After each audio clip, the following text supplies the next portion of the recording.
Hello everyone and welcome to the chorus of YouTube. So today I have an instrument review for you guys. This is for I don't know the model, I'll put it in right here. It's an Eastar flute. I got it on Walmart, but it's on Amazon too, so it's basically an Amazon flute review. I've had this flute since October of 2025. So I have to pretty base this down. I do not have an unboxing for you guys, but I do have most of everything it came with. So in the case, it came with a flute stand. You can see this is what that looks like. You have to unscrew the top, and then after you unscrew it, you have to like push these little leg looking things out. And then after you push those out, you screw the top back on, as you'll see I do. And then you'll also see it has a little felt thing at the top. That's what I just showed you, so it doesn't scratch the foot joint. And that's something that a lot of higher end instruments don't come with, but it is very good. And I love that flute stand. It's awesome. I also just wanted to show you how sturdy it is. Look at that. Oh my god. Amazing. Love it so much. It is a lifesaver. It also came with those stupid, useless white gloves. I think I got this flute brand new for like $90. I think it was on sale whenever I got it. The original price I think is like $120 or something like that.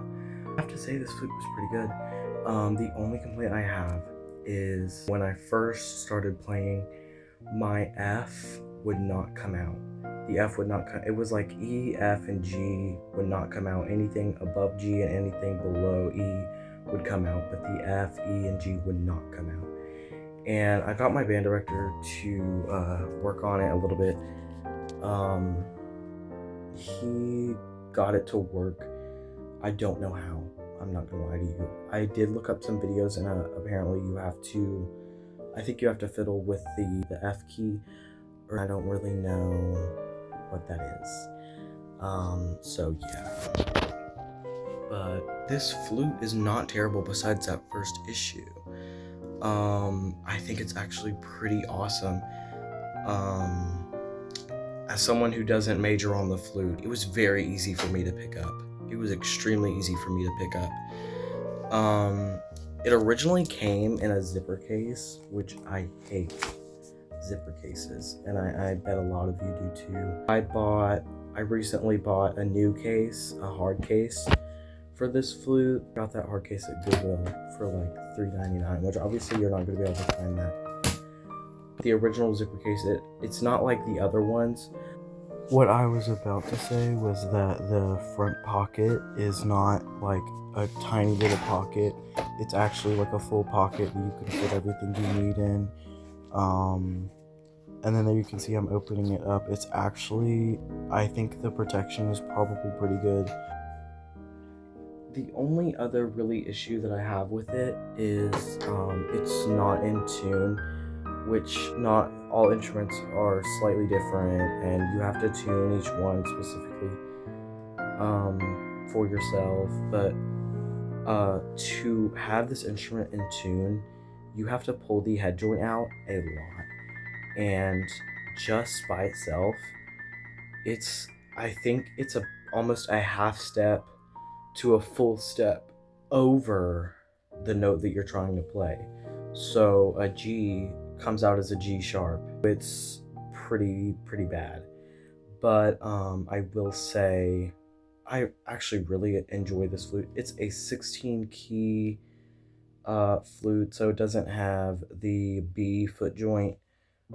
It's a student model, and really honestly it's not that terrible. Would I recommend it? Maybe. I'll have it linked in the description. For the price, you get what you paid for. I think I probably would recommend it. I know that there's not probably always going to be an issue with the F key.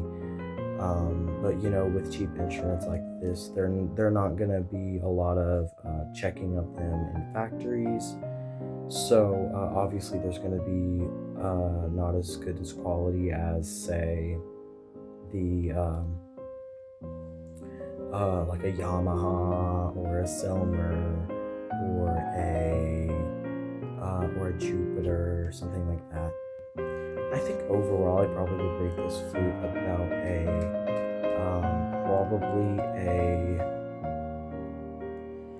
probably an 8 out of 10, maybe an 8.5, or actually maybe like a 7.5. It's really easy for me to play, and obviously it's not that great of quality, but it's pretty good for what you paid for, and I don't think it's that terrible.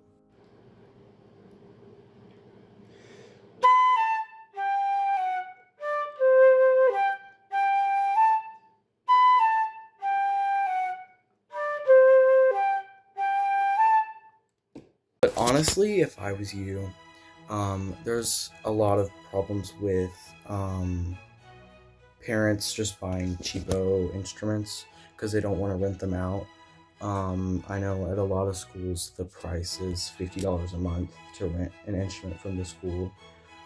But I think if I were you, I would just go ahead and pay that $50 for a few months. And if your kid enjoys it, then go ahead and start putting that $50 into renting out an instrument from a actual instrument shop and using a rent-to-own contract. So you can eventually own that instrument, and it's a good quality instrument and it's yours. You get what I'm saying? I think that's really the best thing to do instead of buying one of these cheapo instruments. Yes, sometimes you do hit gold, but it's just a gamble, and you need to make sure you read reviews. You need to make sure that you're paying attention to everything that you see. I think that's about all that I have for you guys today. I do have a TikTok account now linked to this channel, the Chorus TT on TikTok, so you can go look at that. I've been posting little edited clips of my videos on there, and yeah, so if you guys want to go look at that, you can go do that, and love you guys so much. I will see you all next week. Bye. My band director, he always makes mistakes. Fun fact, I also have a picture of Melanie Martinez in my Abuelita, open the door! I'm here to eat all the pickles. So cute. So cute. Read flutes. So